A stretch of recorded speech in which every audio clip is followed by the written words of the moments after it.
Hey y'all, thanks for stopping by the farm. We hope you enjoy your time here with us.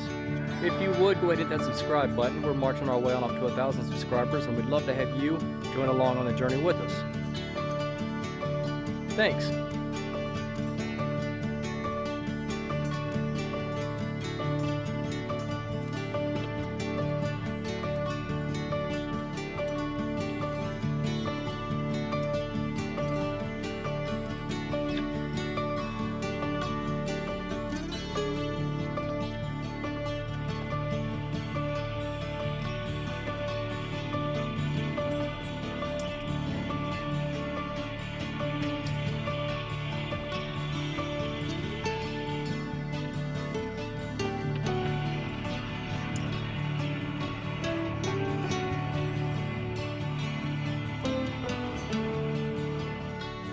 Alright y'all, it took me 20 minutes to get this rig moved. Trailer, fence, feed, water, everything, the whole 9 yards. It took me 20 minutes to move these 13 birds. Here's the thing about this setup. It took me 20 minutes to move this batch, but this setup will actually hold a couple hundred birds. So it will cost me no more time to move a couple hundred as it will to move this dozen or so. It's a scalable process.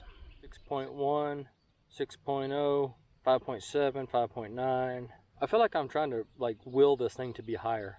6.0, 6.0, still 6, 6.1, 6.0. So we have significantly improved the juice going into our chickens here to protect them from future loss.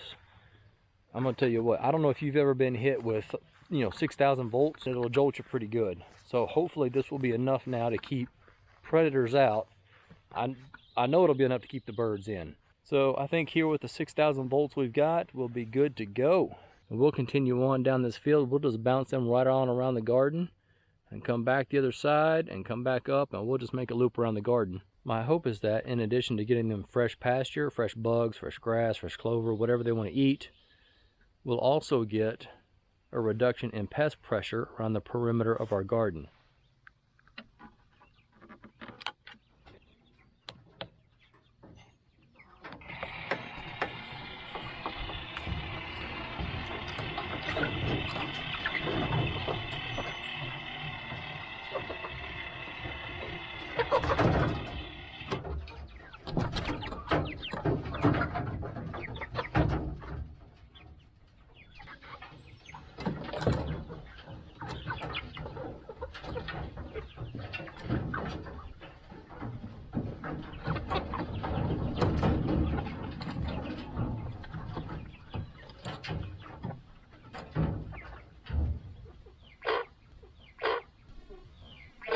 Alright y'all, homesteading hack here.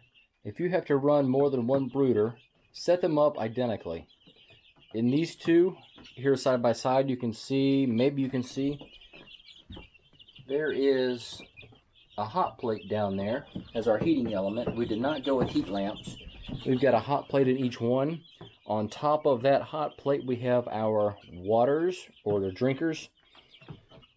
And they're set up here for a couple of different reasons, really. One, to free up floor space here in the brooder itself. The other reason is to keep it up off of the wood shavings, and that helps it keep clean. If you've got it sitting down there in the wood shavings, they will inevitably scratch and kick stuff and just make a mess in them. Getting it up on top of these hot plates here takes them up out of the wood shavings by about 4 inches. And the birds are able then to just jump up on top of the hot plates here, get water, and then jump back down. Everybody in these brooders can reach this water. There's no problems there. So it helps keep it clean. We've also got feeders here where they can go around in each brooder all the way around the feeder and get to that.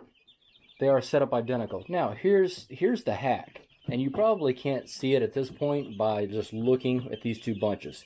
This bunch actually is bigger in body size than these. We had several birds that we actually just took out of here, and let me show you. These guys are graduating tonight. Guys, ooh, that video's bad. Let me try this. Yeah, hold on a second. Yes, I know.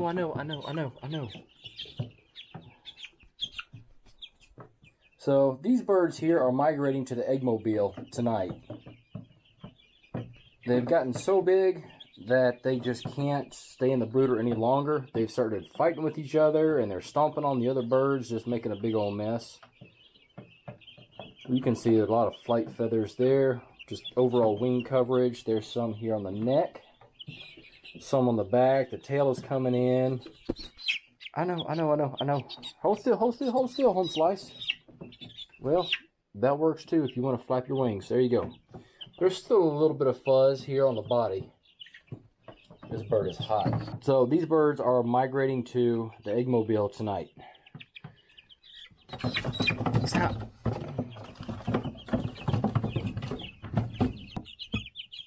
There you go. There's a few of them anyways. So those are our biggest ones here. These were, y'all won't believe this, check this out. So these were at Tractor Supply in a stock tank all of their own. Y'all seen them. They were in a stock tank all their own and had a tag on that said Manager Special, $1. I have absolutely no idea what kind of birds these are, whether they're straight runs or pullets, but if they've been sexed and they're females, males, a mix of both. They could be bantam birds, that's a possibility, but judging by their size, I don't think they are. They're pretty big for their age. They look like they may be browns or maybe Rhode Island Reds. Honestly, I'm not sure. We'll have to wait and see what these turn out to be. Anyways, back to our brooders. These birds are bigger than these. These chicks, for some reason, have just grown slower. They've had the exact same feed, the exact same water the entire time. They've just grown slower. And if you just take a quick look, you see a lot of yellow chicks in there. There's yellow chicks in here, but 4 of them right off the bat are turkeys. So take these 3 big ones out here, take this one out, that's 4 turkeys. So look at the rest of them. There's only a couple of yellow birds in there. Whatever these yellow birds are, simply grow slower. And so we've moved some of the bigger ones out of here into here. Once we took these gals out of this brooder, and then we moved our turkeys from over here to here. And so we've got an incremental sizing program going on here, right? You've got small, medium, large, and then out in the eggmobile, I guess, is extra large. So it actually turned out quite well.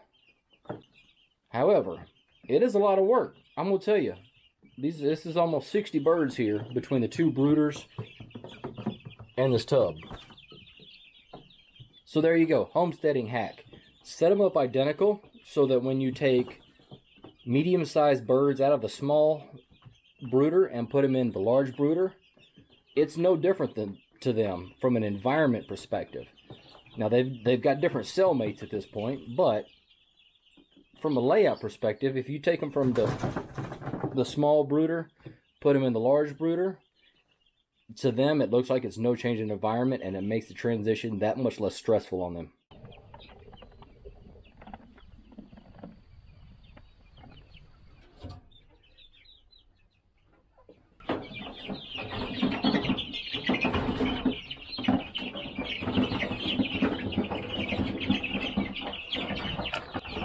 Y'all need to get. Come on.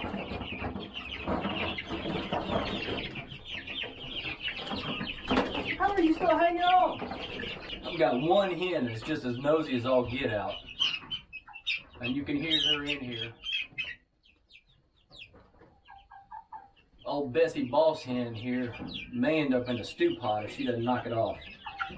She just has to come in here and see what's going on and give the new birds a hard time. It's the same bird every time. Brr, yourself.